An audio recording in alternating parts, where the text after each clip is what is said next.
reaction, please. Mr. Jonathan Morales. For today's first question, may I call on Melales Moras from PTV4. Hi, good morning po mga Kong. Anyone can answer po. May I ask your thoughts about former PIDEA agent Jonathan Morales na nag-appear recently nga this week sa Senate, allegedly linking celebrities and top government officials to illegal drugs, including President Ferdinand R. Marcos Jr. Do you think part po ito ng destabilization against the government, given na even PIDEA Director General Virgilio Lasso dinideny na rin naman yung existence ng Marcos report, saying na he cannot be trusted din dahil nga sa kanyang questionable past. Even ang ating Congressman Robert Ace Barbers, kinu-question na rin yung character nito nga si Morales and even his appearance sa Senate. Any thoughts po? Katulad yan na medyo nagugulan dun ako. Actually, pinanood ko po yung hearing kahapon, anong isang araw. At katulad po ninyo, naguguluhan din ako bakit biglang naipasok si Morales dun sa usapin na alam naman natin na ang pinaka-layunin ng hearing sana yun ay mabigyan linaw ukol dun sa mga nakuha nilang illegal drugs sa Batangas. Pinapakita siguro based on the testimony na talagang mas na-prove pa natin na itong si Morales nagsisinungaling. Kayo ang mga sinungaling. Kita natin na i-prove po ng PIDEA, lalo-lalo na ine-explain po nila na ang lahat po ng operational reports ay computerized at serialized. Yung parteng yun ay medyo mas nabigyan linaw. Kayo ang mga sinungaling at yung laso mo. At nakita natin na mahihirapan pong i-refute yung ng testimony ng someone who has, well, as presented during the hearing, somebody was a shady past. Mga atakdog, itang balos-lus ito. Even clear now na itong mga pangyayaring ito ay kaparte na isang mas malaki pang effort to discredit and destabilize the current administration. Ay sus, mga sinungaling, mga atakdog ni tambalos-lus. Ngayon na pinalaman na ang PIDEA pala ay nag-hire na ng mga congressman para maging spokesperson nila. Kaya at itong si Congressman Asidre, hindi na pala ito atakdog ni Martin Romualdez, kundi siya ay mahilig din sa 50 Shades of Grey. Kasi CD pass daw Teka muna, Erica, sumuntok ka na. Ako naman nasusuntok. Ganyan kawalang kwenta ang kongreso na yan. Tignan nyo naman yung mga sinasabi, ang babata nyo, ang kukorap na ninyo. Exactly. Mga attack ni Martin Romualdez, nakakahiya ang kongreso na yan. But the people are now accepting your personality no matter how many 50 Shades of Grey they're going to throw at you.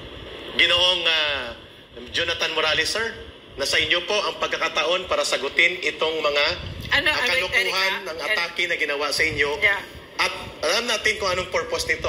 Not to address your message, but to demolish your persona. And this is why we're very grateful for us. This is the shining hour of Senate and Senator Bato de la Rosa. Ito yung, pwede ba tigilan nyo muna yung kakabatikos ng ganyan? Kasi kami mismo dito, naranasan namin yung panggigipit ng Kongreso, pambababoy ng Kongreso. Nakita namin, naramdaman namin ang kalibre ng Kongreso ngayon. Putik ang Kongreso ngayon. So napakaswerte natin na nandyan pa si Senator Bato de la Rosa at nandyan pa ang Senado. Claro. Okay, si Attorney Bosantog wants to say something. Reserve mo na, sir. Hold your line. Gusto lang namin magana, sir. Kasi natawa kami dun sa video na yan. Shady past ka pala, sir. Basic naman po sa ating criminal prosecution ng previous conduct ng isang individual with their misconduct has no bearing in the case. So it's not even a part na acceptable siya sa form of evidence because it does not go to the elements of the offense. So kung halimbawa may mga ginawa man si Sir Jojo in the past, would it discredit the fact na mayroong picture nagpapakita ng taong to ay gumagawa ng isang krimen? Yes. It's not an element of the offense. Kasi kung ganyan yung argument natin, parang ganito yan Pag ikaw ay isang commercial sex worker, as if you do not have the right to demand kung ikaw man ay naging biktima ng sexual abuse. Correct.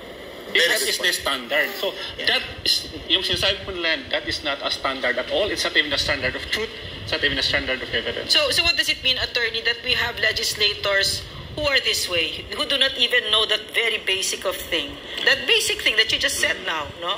What does it show about that Congress that we have right now? They are legislators, they are lawmakers, then of course they must read the law. Rather than become political attack dogs of powers that control and abuse powers in the government. Pero kasi sa mga ganitong issue, yung national interest to pero why do we respond that way? Yeah. Attorney Busantog, ma'am, igigibiyan natin ng pagkakataon si Ginoong Jojo Morales to react doon sa orchestrated, very systematic demolition job against his persona at nakikinig ang mamamayan. Napuputol po, no? Unang-una po, no? Hello, malinaw po ba ako? Sir, go ahead. Hello. Yes, sir. Alam nyo, yung tinuran ko nung butihing congressman doon sa House of Representatives ay unawain na lamang po natin siya dahil entitled naman po siya sa kanyang opinion at yung pong pagsasabi niya na yung parang bigla na lang ako inilabas sa kaalaman po ng lahat, ako po yung sumulat sa kay PDEA Director General Virgilio Lasso na willing and able ako na humarap sa kahit anong investigasyon. Ito po yung sulat ko noong April 7. At yung pangalawang sulat ko is itong Great, sir. Nakikita namin. Ano man, sir? Yan. Great, sir. Yan. April 24, sumulat po ako kay Honorable Senator Pia Cayetano ng Blue Ribbon Committee at kay Honorable Senator Ronald Bato de la Rosa para upang pag-usapan po yung nangyaring pagkakalabas ng mga classified documents sa compound ng PDEA at doon sa na-reveal sa taong bayan yung classified information involving President Ferdinand Marcos. Nakalagay po dyan na tinutukoy ng confidential informant at nandoon po sa litrato na identified ng confidential informant na sumisinghot ng ipinagbabawal na gamot o ng white powdery substance. Ganon din si Maricel Soriano. Yun po yun. Kaya